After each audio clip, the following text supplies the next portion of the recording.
আসামোলজি চেনেলটোলৈ সকলোকে স্বাগতম জনাইছোঁ। আজিৰ ভিডিঅ'টোত কেইটামান গুৰুত্বপূৰ্ণ সাধাৰণ জ্ঞানৰ প্ৰশ্নোত্তৰ উল্লেখ কৰা হ'ল। এই প্ৰশ্নোত্তৰকেইটা বিভিন্ন প্ৰতিযোগিতামূলক পৰীক্ষাৰ কাৰণে খুবেই জৰুৰী। ভিডিঅ'টোৰ প্ৰথম প্ৰশ্নটো হৈছে, আমাৰ সৌৰজগতৰ অন্তৰ্গত আটাইতকৈ ডাঙৰ এষ্টেৰইড কি? উত্তৰ চিয়েৰিছ। এই চিয়েৰিছ এষ্টেৰইড বা গ্ৰহাণু মংগল গ্ৰহ আৰু বৃহস্পতি গ্ৰহৰ মাজত থকা এষ্টেৰইড বেল্টৰ অন্তৰ্গত। আইনি এয়াৰবেছ কোনখন দেশৰ অন্তৰ্গত? উত্তৰ তাজিকিস্তান। কেৰেলাৰ কোনটো পাহাৰীয়া অঞ্চলক কেৰেলাৰ কাশ্মীৰ বুলি কোৱা হয়?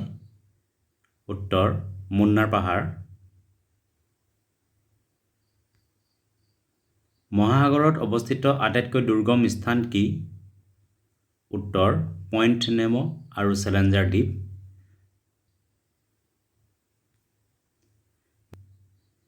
মেলিছা ঘূৰ্ণীবতাহে আটাইতকৈ বেছি প্ৰভাৱিত কৰা দেশখন কি? উত্তৰ জামাইকা। 2025 বৰ্ষত অনুষ্ঠিত হোৱা ICC মহিলা ক্ৰিকেট বিশ্বকাপৰ জয়ী দলটো কোন? উত্তৰ ভাৰত। ভাৰতে ফাইনেল খেলত দক্ষিণ আফ্ৰিকাক 52 ৰানত পৰাজিত কৰি 2025 বৰ্ষৰ ICC মহিলা ক্ৰিকেট বিশ্বকাপ জয় কৰে। এইবাৰ এই মহিলা বিশ্বকাপ অনুষ্ঠিত কৰা হৈছিল ভাৰত আৰু শ্ৰীলংকাত। নাইট্ৰাছ অক্সাইড গেছক অন্য কি নামেৰে জনা যায়? উত্তৰ লাফিং গেছ বুলি জনা যায়।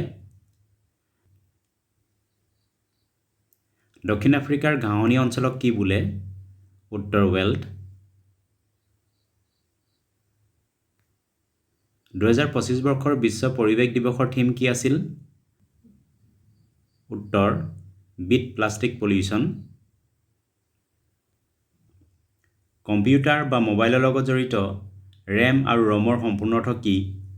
উত্তৰ RAM-ৰ ফুল ফৰ্ম হ'ল ৰেণ্ডম এক্সেছ মেমৰি আৰু ROM-ৰ ফুল ফৰ্ম হ'ল read only memory. Thrissur Pooram উৎসৱ কোন ৰাজ্যত পালন কৰা হয়? উত্তৰ কেৰালা ৰাজ্যত। তিষ্টা নদীৰ উৎপত্তিস্থল কি? উত্তৰ ছলামু হ্ৰদ। এই হ্ৰদ ছিক্কিমত অৱস্থিত। টয়োটা বাহন নিৰ্মাণ কোম্পানী কোনখন দেশৰ অন্তৰ্গত? উত্তৰ জাপান। FAOৰ মুখ্য কাৰ্যালয় ক'ত আছে? উত্তৰ ৰোম।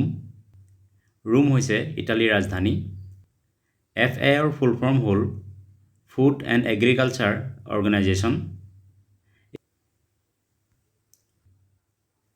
কোনখন ৰাজ্যত ৰাসায়নিক সাৰৰ ব্যৱহাৰ সৰ্বাধিক হয়? উত্তৰ পঞ্জাৱ ৰাজ্যত। ভাৰতৰ আটাইতকৈ ডাঙৰ পক্ষী অভয়াৰণ্যৰ নাম কি? উত্তৰ ভৰতপুৰ পক্ষী অভয়াৰণ্য। এই অভয়াৰণ্য আছে ৰাজস্থানত। নজুম্পা গ্লেচিয়াৰ কোনখন দেশত অৱস্থিত? উত্তৰ নেপালত। এই গ্লেচিয়াৰ হৈছে নেপালৰ আটাইতকৈ ডাঙৰ গ্লেচিয়াৰ বা হিমবাহ। এইকেইটা আছিল কেইটামান গুৰুত্বপূৰ্ণ জিকে। ভিডিঅ'টো চোৱাৰ বাবে ধন্যবাদ। যদি ভিডিঅ'টো ভাল লাগিলে লাইক কৰিবলৈ লগতে চেনেলটো ছাবস্ক্ৰাইব কৰিবলৈ অনুৰোধ জনালোঁ। ধন্যবাদ।